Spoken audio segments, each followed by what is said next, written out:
بسم اللہ الرحمن الرحیم اللہم صلی علی محمد وعلی آل محمد وبارک وسلم وصلی علیہ۔ سامعین، آج کل ہر شخص مہنگائی اور بے روزگاری کی وجہ سے پریشان ہے۔ میں آپ احباب کے سامنے غربت سے نجات کے 3 بہترین طریقے بتلاؤں گا، لیکن آگے بڑھنے سے پہلے جن احباب نے ہمارے اس یوٹیوب چینل کو سبسکرائب نہیں کیا ان سے گزارش ہے کہ ہمارے اس یوٹیوب چینل کو سبسکرائب کریں تاکہ جو بھی اسلامی معلومات اپلوڈ ہوگی وہ آپ احباب تک پہنچے اور زیادہ سے زیادہ آپ لوگ مستفیض ہو سکیں۔ غربت سے نجات کے جو 3 بہترین طریقے ہیں قرآن اور حدیث کی روشنی میں، سب سے پہلا طریقہ یہ ہے کہ کثرت سے قرآن پاک کی تلاوت کی جائے۔ اگر غربت سے نجات حاصل کرنا چاہتے ہو تو قرآن پاک کی تلاوت کثرت سے کرو۔ زیادہ نہیں بھی ہوتا تو کم از کم اتنا ہونا چاہیے کہ روزانہ 1 رکوع قرآن پاک کی تلاوت کی جائے۔ امیر المؤمنین سیدنا فاروق اعظم رضی اللہ تعالی عنہ کے زمانے میں ایک شخص آیا، آپ سے کہنے لگا یا امیر المؤمنین فلاں علاقے کا گورنر فوت ہو گیا ہے، میرے پاس کوئی روزگار نہیں ہے، لہٰذا مجھے فلاں علاقے کا گورنر لگا دیا جائے۔ تو سیدنا فاروق اعظم رضی اللہ تعالی عنہ نے اس شخص سے کوئی سوال نہیں کیا کہ آپ کا نسب کیا ہے، آپ کہاں سے آئے ہو، صرف ایک سوال کیا اور پوچھا کیا آپ کو قرآن پر عبور حاصل ہے، کیا قرآن پڑھ سکتے ہو؟ وہ شخص کہنے لگا یا امیر المؤمنین میں نے قرآن نہیں پڑھا۔ تو آپ نے فرمایا جب آپ قرآن پڑھنا سیکھ لو، قرآن پر عبور حاصل ہو تو میرے پاس آنا، میں تجھے گورنر لگا دوں گا۔ وہ شخص وہاں سے چل پڑا اور انہوں نے قرآن سیکھنا شروع کر دیا، قرآن پڑھنا شروع کر دیا، سیکھ لیا، قرآن پر عبور حاصل ہوا۔ اس قرآن کی برکت کی وجہ سے رب ذوالجلال نے اسے اتنا مال و دولت سے نوازا، اتنا مال و دولت سے نوازا کہ ان کے مال مویشی جو ان کا ریوڑ تھا وہ مدینہ منورہ کے شہر میں نہیں آ رہا تھا۔ تو انہوں نے جنگل کا راستہ لے لیا، جنگل میں چلے گئے، بکریاں چرانے لگے، غلام خرید لیے۔ آپ ایک درخت کے سائے میں بیٹھ کر قرآن پڑھ رہے تھے کہ وہاں سے سیدنا فاروق اعظم رضی اللہ تعالی عنہ کا گزر ہوا۔ جب آپ کی نظر اس شخص پر پڑی، اس کے پاس آئے اور پوچھا کیا یہ ریوڑ، یہ بکریاں، یہ سب آپ کا ہے؟ تو اس شخص نے کہا یا امیر المؤمنین جی ہاں میرا ہی ہے۔ تو سیدنا فاروق اعظم رضی اللہ تعالی عنہ نے پھر پوچھا کیا تم وہی شخص نہیں ہو جو میرے پاس آئے تھے اور کہہ رہے تھے کہ مجھے فلاں علاقے کا گورنر لگا دے، میرے پاس روزگار نہیں ہے، آج آپ کے پاس اتنا مال و اسباب، یہ بکریوں کا ریوڑ، یہ غلام آپ کے پاس ہے، تو یہ کہاں سے آیا؟ تو وہ شخص کہنے لگا یا امیر المؤمنین جس وقت آپ نے کہا تھا کہ چلے جاؤ اور قرآن سیکھ لو، جب قرآن سیکھ لو، اس پر عبور حاصل ہو تو میرے پاس آنا، میں تجھے گورنر لگا دوں گا۔ جب سے میں نے قرآن پڑھنا شروع کیا ہے رب ذوالجلال نے مجھے اتنا نوازا کہ مجھے آپ کے پاس آنے کی ضرورت ہی نہیں پڑی، مجھے آپ کے پاس آنے کی ضرورت نہیں پڑی۔ یہ کس وجہ سے تھا؟ یہ کس وجہ سے رب ذوالجلال نے نوازا تھا؟ یہ قرآن کی برکت کی وجہ سے۔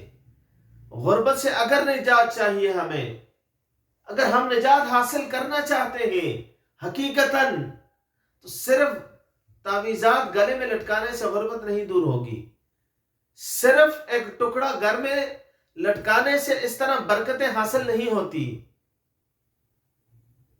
آپ برکت حاصل کرنا چاہتے ہیں، غربت سے نجات حاصل کرنا چاہتے ہیں، اس کے لیے بہترین طریقہ یہ ہے کہ آپ قرآن پاک کی تلاوت کثرت سے کرو۔ پہلا طریقہ یہ ہے کہ کثرت سے قرآن پاک کی تلاوت کی جائے۔ دوسرے نمبر پہ رب فرما رہا ہے کہ تم میرا شکر ادا کرو، لئن شکرتم لازیدنکم، تم میرا شکر ادا کرو گے میں تمہیں مزید عطا کروں گا۔ اب کوئی شخص یہ کہے کہ اللہ نے ہمیں دیا ہی کچھ نہیں تو ہم شکر کس بات کا ادا کریں؟ یہ بھی اللہ تعالیٰ کی ناشکری ہے۔ اللہ کے نبی جناب موسیٰ کلیم اللہ کوہ طور پر رب سے ہم کلام ہونے کے لیے جانے لگے تو راستے میں ایک شخص ملا. پوچھا اے اللہ کے نبی کہاں جا رہے ہو؟ تو موسیٰ کلیم اللہ نے جواب دیا میں رب سے ہم کلام ہونے کے لیے کوہ طور پر جا رہا ہوں. وہ شخص کہنے لگا اے اللہ کے نبی جب آپ رب سے ہم کلام ہو تو رب کو میرا پیغام پہنچا دینا. رب سے کہہ دینا کہ اے اللہ اب بس بھی کر دے، مجھے آپ نے ہر قسم کی نعمتوں سے نوازا ہے، میرے پاس کسی چیز کی کمی نہیں ہے. اے اللہ اب مجھے مزید کسی چیز کی ضرورت نہیں ہے، اب مجھ پر اپنی نعمتیں بند کر دو. موسیٰ کلیم اللہ نے حامی بھر لی اور آگے چل پڑے. یہ شخص کون تھا؟ یہ اپنے وقت کا ایک رئیس تھا، بہت بڑا مالدار تھا، جو یہ کہہ رہا تھا کہ رب سے کہہ دو اے اللہ اب نعمتیں بند کر دو، میرے پاس ہر قسم کی نعمت موجود ہے. موسیٰ کلیم اللہ نے حامی بھری آگے چل پڑے. ایک ایسا شخص ملا، متروک الحال شخص، جس کے پاس پہننے کے لیے کپڑے نہیں ہیں، جس کے پاس رہنے کے لیے مکان نہیں ہے، جس کے پاس کھانے کے لیے کوئی خوراک نہیں ہے. انہوں نے اپنا جسم ریت کے ذروں سے ڈھانپا ہوا ہے، ستر ریت سے چھپایا ہوا ہے. تو موسیٰ کلیم اللہ سے پوچھا اے اللہ کے نبی کہاں جا رہے ہو؟ تو موسیٰ کلیم اللہ نے جواب دیا میں رب سے ہم کلام ہونے کے لیے کوہ طور پر جا رہا ہوں. میں رب سے ہم کلام ہونے کے لیے کوہ طور پر جا رہا ہوں. وہ شخص کہنے لگا اے اللہ کے نبی جب آپ رب سے ہم کلام ہو تو رب کو میرا پیغام پہنچا دینا کہ اے اللہ اب میری طرف بھی نظر کرم فرما دیجئے. اے اللہ اب مجھ پر بھی نظر کرم کیجئے، میں مزید پریشانیاں اور تکلیفیں نہیں برداشت کر سکتا، اب مجھ پر بھی اپنا فضل کیجئے. تو موسیٰ کلیم اللہ نے حامی بھری اور رب سے ملاقات کے لیے کوہ طور پر گئے. جب رب سے ہم کلام ہوئے تو ہم کلام ہونے کے بعد ان دونوں لوگوں کا تذکرہ رب ذوالجلال سے کیا. تو رب ذوالجلال نے کہا کہ اے موسیٰ وہ جو امیر زادہ آپ کو ملا تھا ان سے کہہ دینا کہ میرا شکر ادا کرنا چھوڑ دے. اگر تمہیں میری نعمتیں نہیں چاہیے، میرا شکر ادا کرنا چھوڑ دے، میرا شکر ادا کرنا بند کر دے، میں تجھ پر اپنی نعمتیں بند کر دوں گا، میں تجھے نوازنا چھوڑ دوں گا. اور دوسرا شخص جو کہتا ہے کہ اے اللہ مجھ پر نظر کرم کیجئے، اس سے کہہ دینا کہ میرا شکر ادا کرنا شروع کر دو، میں تجھے نوازنا شروع کر دوں گا.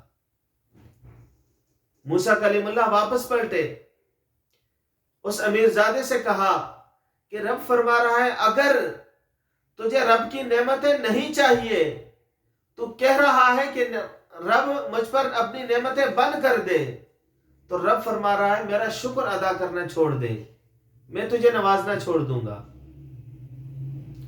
میں تجھے نوازنا چھوڑ دوں گا.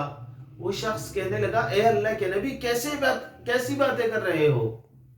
میری ہر سانس اللہ کی دی ہوئی ہے، میں ایک ایک سانس کا رب تعالیٰ کا شکر ادا کرنا نہیں چھوڑ سکتا، میں حق نہیں ادا کر سکتا، میں اللہ کا شکر ادا کرنا کیسے چھوڑ سکتا ہوں؟ رب ذوالجلال نے جبریل امی کے ذریعہ وحی بھیجی، فرمایا اے محبوب اس سے کہہ دو تم مخلوق ہو کر میرا شکر ادا کرنا نہیں چھوڑ سکتے، میں خالق ہو کر تجھے نوازنا کیسے چھوڑ سکتا ہوں؟ میں تجھے نوازنا کیسے چھوڑ سکتا ہوں؟ تجھ پر اپنی نعمتیں کیسے بند کر سکتا ہوں جبکہ تو میرا شکر ادا کر رہا ہے؟ موسیٰ کلیم اللہ آگے بڑھے، دوسرے شخص سے کہا جو متروک الحال تھا، رہنے کے لیے جس کے پاس گھر نہیں، پہننے کے لیے کپڑے نہیں، کھانے کے لیے کوئی خوراک نہیں. اس شخص سے کہا کہ رب کہہ رہا ہے کہ میرا شکر ادا کرو، میں تجھے نوازنا شروع کر دوں گا، میں تجھے نوازنا شروع کر دوں گا، میرا شکر ادا کرو. وہ شخص موسیٰ کلیم اللہ کی طرف بڑے غصے سے دیکھنے لگا. اور کہنے لگا اے اللہ کے نبی میں کس بات پر اللہ کا شکر ادا کروں؟ اللہ نے مجھے دیا ہی کیا ہے؟ میرے پاس رہنے کے لیے گھر نہیں، پہننے کے لیے کپڑا نہیں، کھانے کے لیے کوئی خوراک نہیں، میں کس بات پر اللہ کا شکر ادا کروں؟ اس شخص نے اتنا کہا ہی تھا کہ ایک تیز ہوا چلی اور جس ریت کے ذروں سے اس نے اپنا ستر ڈھانپا ہوا تھا رب ذوالجلال نے وہ بھی اسے چھین لیا، تیز ہوا نے اسے اڑا دیا۔ اگر غربت سے بچنا چاہتے ہو تو اللہ کا شکر ادا کرو، لَإِن شَكَرْتُمْ لَأَزِيدَنَّكُمْ، اگر تم اللہ کا شکر ادا کرو گے تو اللہ تمہیں مزید نوازے گا۔ اللہ کے ولی شیخ سعدی شیرازی علیہ رحمہ،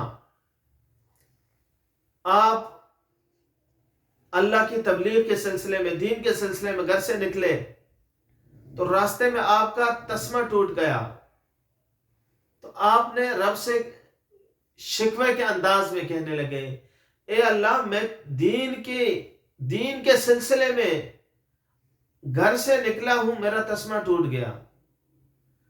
آگے جا کر دیکھا کہ ایک شخص کے ٹانگیں ہی نہیں ہیں، تو شیخ سعدی شیرازی علیہ رحمہ نے وضو کیا، مسجد میں جا کر 2 رکعت شکرانے کے نفل ادا کیے،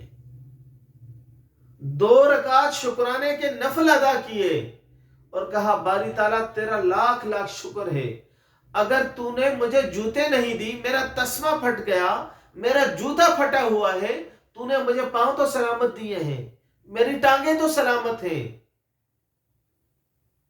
آج اگر رب ذوالجلال نے ہمیں مال و دولت نہیں دیا، لیکن ہمیں اللہ کا شکر اس بات پر ادا تو کرنا چاہیے، اللہ نے ہمارے جسم کے ہر حص کو صحت اور تندرستی عطا فرمائی ہے، ہمارے تمام اعضاء صحیح سلامت ہیں۔ اگر اللہ ہم سے آنکھ لے لے، ان دونوں آنکھوں کے بدلے میں پوری دنیا ہمارے سامنے رکھ دے، تو اس دنیا کی کیا حیثیت ہوگی، اس مال و دولت کی کیا حیثیت ہوگی؟ تو رب فرما رہا ہے لَإِن شَكَرْتُمْ لَأَزِيدَنَّكُمْ، تم میرا شکر ادا کرو میں تجھے مزید عطا کروں گا۔ ہر حال میں اگر انسان غربت سے نجات حاصل کرنا چاہتا ہے، جس حال میں بھی ہے، اگر وہ اللہ کا شکر ادا کرے گا، اے اللہ تو نے مجھے طرح طرح کی نعمتوں سے نوازا ہے، تو نے مجھے اسلام کی دولت سے نوازا ہے، تو رب ذوالجلال کا وعدہ ہے اس انسان سے کہ رب ذوالجلال ان سے مزید عطا فرمائے گا۔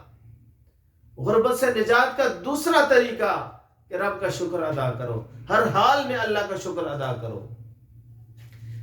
تیسرے نمبر پر میرے آقا کریم علیہ الصلوۃ والسلام کا فرمان ہے جو اللہ کی راہ میں خرچ کرتا ہے، میں نبی ہو کر میں محمد الرسول اللہ صلی اللہ علیہ وسلم اس بات کی ضمانت دیتا ہوں کہ رب ذوالجلال اس کے مال میں اضافہ فرمائے گا۔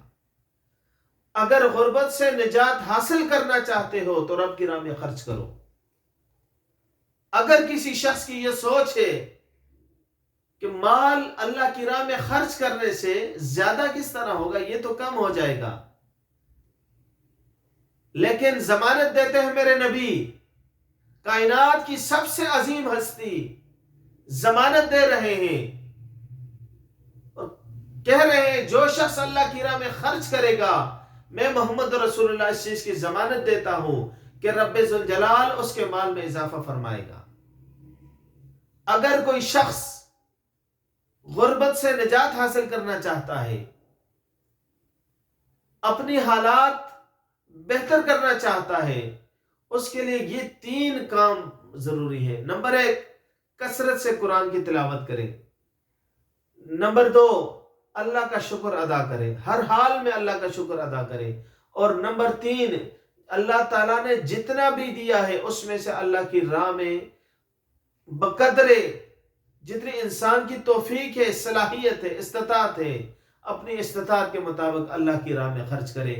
جب ہم یہ 3 کام کریں گے، یہ اس کی میں گارنٹی دیتا ہوں کہ ہمارے گھروں میں سے یہ بے روزگاری کی جو شکایات مل رہی ہیں، غربت کے جو شکایات مل رہی ہیں، بے برکتی کی جو شکایات مل رہی ہیں، یہ طرح طرح کی جو مصیبتوں کے اندر ہم گرفتار ہو رہے ہیں، ان سب سے انشاءاللہ العزیز رب ذوالجلال ہمیں چھٹکارا عطا فرمائے گا۔ رب ذوالجلال سے دعا ہے کہ ہمیں اس پر عمل پیرا ہونے کی توفیق نصیب فرمائے۔